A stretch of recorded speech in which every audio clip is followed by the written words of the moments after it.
Ramai soal judi online di Indonesia, data perputaran uangnya pun sangat fantastis. Belum lagi dampak negatif kecanduan judi online yang begitu banyak, mulai dari pencurian, perceraian, hingga yang terparah sampai pembunuhan yang dipicu judi online.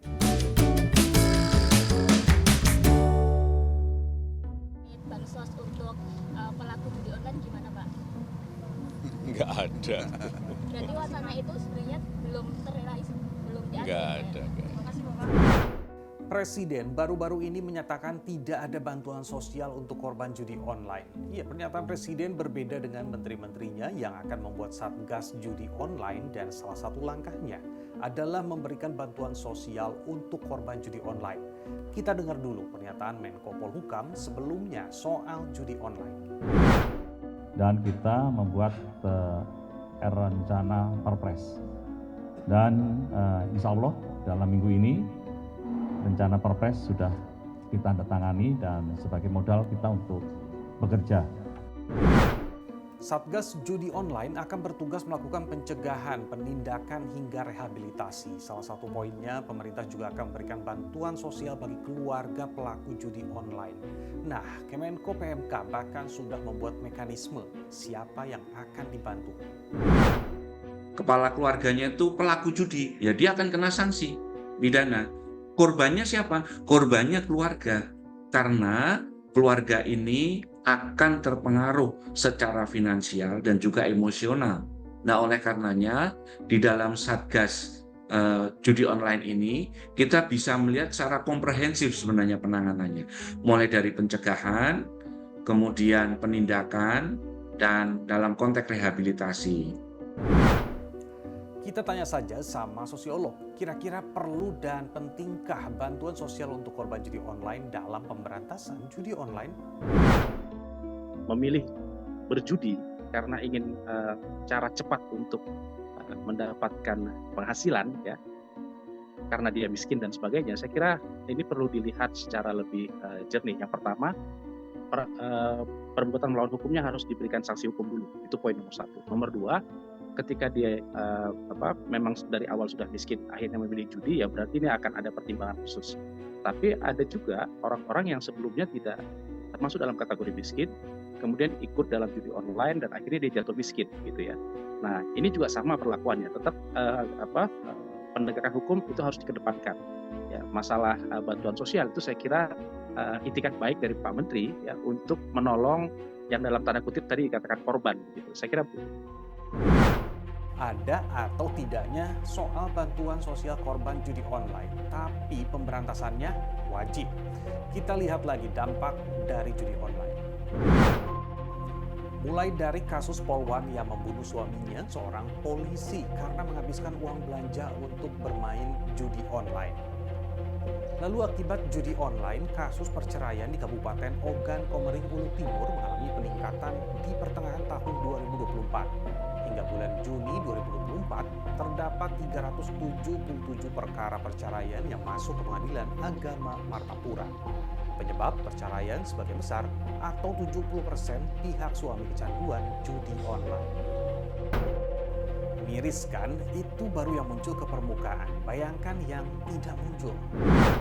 PPATK menyebut ada 3,2 juta warga Indonesia yang terindikasi bermain judi online. Angka perputarannya begitu fantastis. Dalam 3 bulan saja, Januari hingga Maret 2024, ada transaksi sebesar 100 triliun rupiah dari judi online.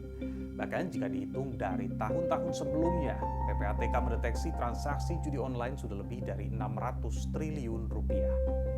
Kemana uang sebanyak itu pergi? Sebagian besar lari ke luar negeri. Tercatat ada 5 triliun rupiah yang keluar akibat judi online ke 20 negara. Pemerintah mengklaim sudah berupaya mencegah judi online. OJK sudah memblokir 5.779 rekening dan 555 e-wallet. Menkominfo bahkan menyebut sudah memblokir hampir 3 juta konten berbau judi online. Cek dulu aja, tapi kan dia muncul terus. Oh, muncul terus? Iya, namanya beda-beda, Mas. Kalau kamu di digital itu, domain itu satu karakter berbeda ya berbeda. Itu adalah rumah alamat baru. Nah, jadi bukannya tidak bisa, tapi dia tumbuh mati 1 tumbuh 1000 itu yang kita langsung tiap hari lakukan. Makanya kita perluas ruang geraknya, bukan ruang pemblokirannya, bukan hanya domain IP dan sekarang ke financial, mungkin juga tadi kerjasama internasional. Ribuan rekening sampai jutaan konten soal judi online diblokir. Tapi penyedia judi online tidak kehabisan akal.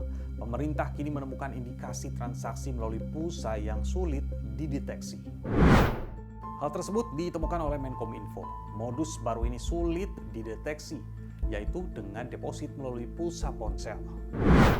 Sebelum lebih jauh, kenapa sih orang-orang ini pada terjerumus? Apakah mereka tidak sadar dengan dampak buruk yang ditimbulkan? Seperti salah satunya, jatuh miskin.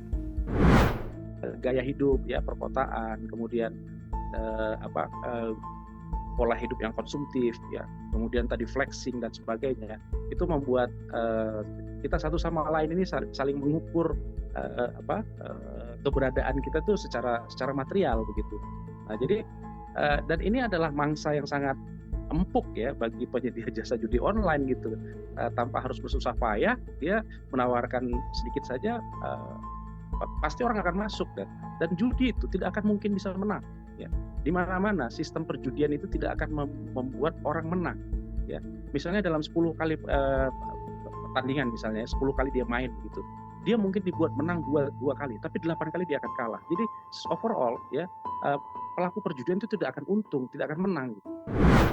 Tergiur pengen cepat dapat banyak uang, boleh saja, tapi jangan sampai gelap mata hingga tidak bisa membedakan mana yang rasional dan irasional.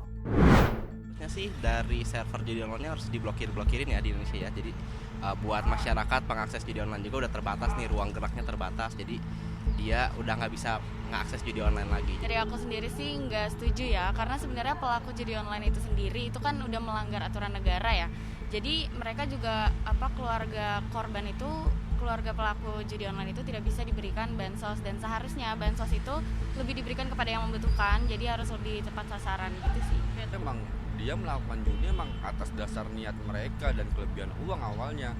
Jadi kalau buat karena mereka jadi korban sekarang, ya itu sebenarnya buat ya gara-gara perilaku mereka sendiri lah. Kalau menurut aku sih kurang tepat ya. Maksudnya kayak dibanding ngasih bantuan sosial, kayaknya mungkin bisa deh dikasih pelatihan atau mungkin buat keterampilan, maksudnya biar dia bisa nyari kerja sendiri. Saya Nabila Biasa, sampai jumpa.